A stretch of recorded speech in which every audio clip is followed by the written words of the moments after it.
시청자 여러분 안녕하십니까, 이영풍 TV입니다. 우리 국민들이 선관위의 이번 감사원 결과 발표를 보고 굉장히 충격을 받고 있는데요.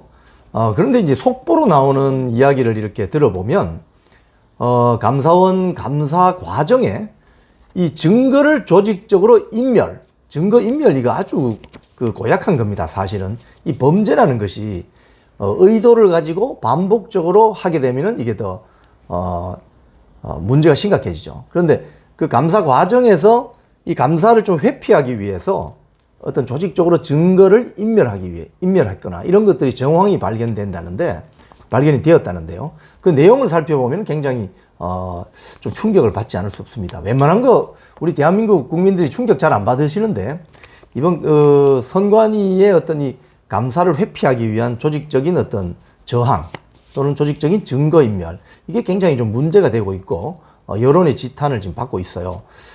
선관위 관련 소식은 제가 이미 한번 전해드렸는데, 오늘 조간신문 등에서 일제히 이 감사를 좀 회피하기 위한 조직적인 증거인멸, 이런 부분에 대해서 초점이 많이 다뤄진 기사들이 있어서 제가 일부를 좀 소개를 해드리겠습니다. 특히 이제 처음 이번 감사원 결과가 발표될 때는 선관위 직원 자녀들의 어떤 경력 채용 과정에서 지방 공무원인 자녀들을 선관위 고위직들 있죠. 사무총장, 사무차장, 이런 고위직들의 아들과 딸을 대부분 지방 공무원으로 근무하던 사람들을 경력 채용 형식으로 인근에 있는 선관위로 이렇게 특혜 채용하는 거죠. 그죠?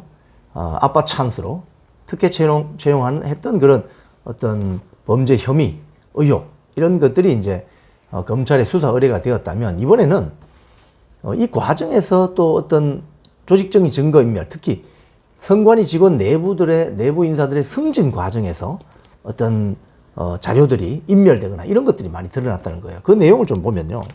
감사원이 선관위가 인력 운영을 제대로 하고 있느냐.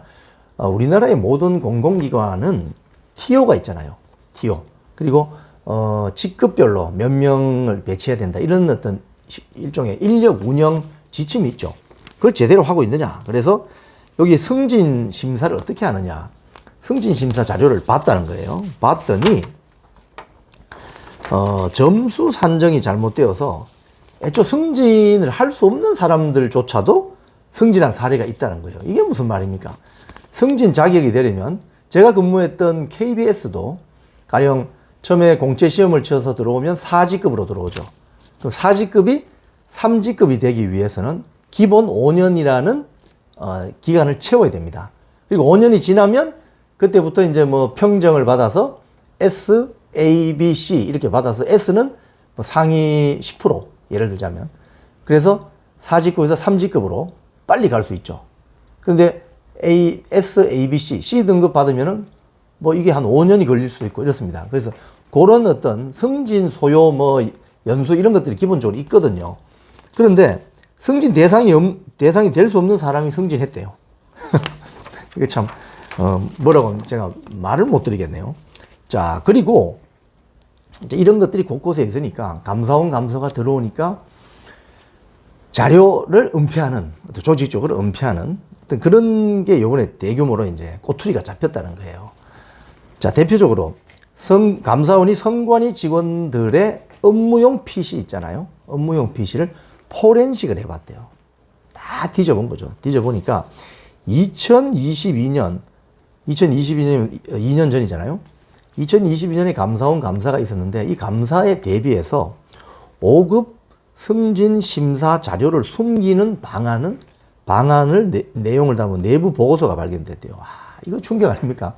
자, 5급 승진 심사. 아마도 이 선관위에 공채 시험을 치거나 들어오면은 아마 5급으로 들어올 수도 있고 7급으로 들어올 수도 있지 않겠습니까? 그런데 이 7급으로 들어왔거나 이런 분들이 6급, 5급으로 넘어갈 때 5급 승진 심사 자료를 이렇게 숨겨라는 내부 보고서가 있다는 거예요. 이거 놀라운 일 아닙니까? 그러니까 이걸 보면 선관위에 조직적으로 누군가가 이런 식으로 심사 자료를 숨겨라, 이렇게 숨기면 된다, 가르쳐 준 거죠. 이건 범죄죠, 범죄. A4 용지 한쪽 보고서라고 하는데요. 교육 점수를 채우지 못한 사람을 승진시키는 것이 법령에 맞지 않을 수 있지만 선관위에는 그래도 되는 재량권이 있다. 고 주장한다는 거예요. 이거 KBS도 똑같습니다. 직급 승진을 하려면 뭐 인터넷상으로 교육을 받아야 돼요. 특히 옛날 차장 시험이라고 하는데 부장이 될 수 있는 그 시험을 치기 위해서는 뭐 법령 공부 이런 것도 해야 돼요. 그래서 그 시험을 테스트를 통과해야 됩니다. 80점 이상 못 받으면 승진이 안 되는 뭐 이런 거죠. 이게 법령에 맞지 않을 수 있는데 선관위는 그래도 되는 재량권이 있다. 왜? 선관위는 헌법기관이니까 이렇게 주장하는 거죠. 야, 그리고 감사원에 관련 자료 제출을 거부해야 한다. 이런 내용도 있다네요. 자, 이 보고서는 당시 중앙선관위의 거의 실세죠. 사무총장인 박찬진 씨와 송봉섭 사무차장에게 보고된 것으로 감사원은 파악했대요. 야, 이거 참 대단합니다. 2022년 감사에서도 선관위 직원 128명이 청탁금지법을 어기고 금품을 받거나 선거관리위원들이 법령의 근거도 없이 매달 수당 200만 원씩을 받아온 사실도 적발됐대요. 야, 이거 심각한데요. 그리고 이번에 2023년이겠죠. 작년에부터 감사를 했으니까. 이번에도 감사원이 자료 제출을 하니까 뭐 비교적 협조하지 않았다고 그래요. 그래서 어떤 자료를 좀 내라 이렇게 하니까 각 지역 선관위의 경력으로 채용한 그 직원들 있잖아요. 가령 예를 들자면 강화군청에 있다가 인천시 선관위로 간 직원. 그건 어떤 사무총장의 아들이죠. 또 뭐 충남 보령시에 있다가 또 뭐 어디 지역 선관위로 간 뭐 충북으로 갔나 뭐 이런 직원들에 대한 인사 기록 카드를 내놔라 했더니 이 관련 경력 채용된 직원들의 인사 기록 카드에 가족 관계가 새까맣게 알지 못하게 새까맣게 처리되어 있다는 거예요. 그리고 얼굴 사진도 펜으로 그냥 까맣게 칠해가지고 감사 관계자들이 파악할 수 없도록 이렇게 됐다는 거예요. 물론 개인정보라고 우기겠죠. 하지만 왜 이렇게 했을까 이거예요. 알고 봤더니 다 자기 아버지가 선관위, 특히 중앙선관위 고위 실세들이었다는 거죠.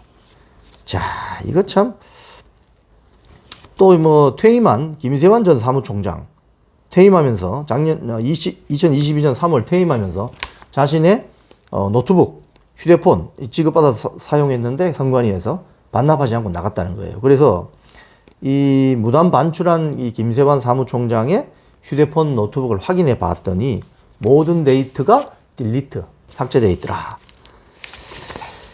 이런 참 특히 전남 선관위 직원들은 감사가 임박하자 관련 문서 파일을 또 변조까지 했대요. 변조.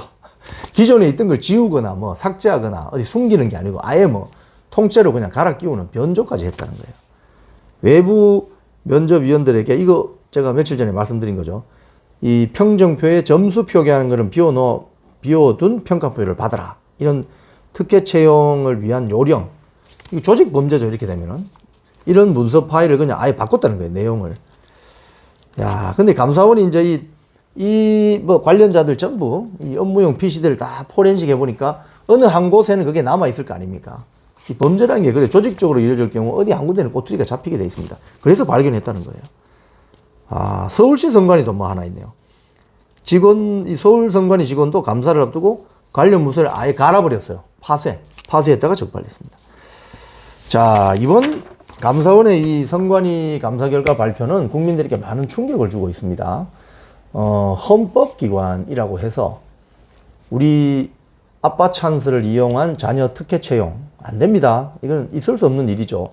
그렇게 하면 노량진에서 전국에서 올라온 중앙선관위, 선관위 시험을 치고자 그 도시락 까먹으면서 공부했던 그 청춘들에게 억장이 무너지는 소리 아닙니까? 선관위 직원, 특히 저는 모든 선관위 직원들이 조직적으로 가담했다고는 생각하지 않아요. 선관위를 움직이는 고위 실세들이 이렇게 영혼이 타락해져 있으니 선관위 한번 취업을 해보고자 하고 그 공무원 시험 준비했던 노량진의 고시촌의 그 전국에서 올라온 우리 청춘들이 얼마나 큰 좌절감을 가졌겠습니까? 그런 측면에서 이번 감사원 감사 결과가 이제 검찰에 수사 의뢰가 되어서 수사가 본격 시작될 텐데 정말 명확하게 범죄 사실을 밝혀내어서 엄벌에 처해 줬으면 하는 게 저의 솔직한 심정입니다. 이영풍 TV였습니다.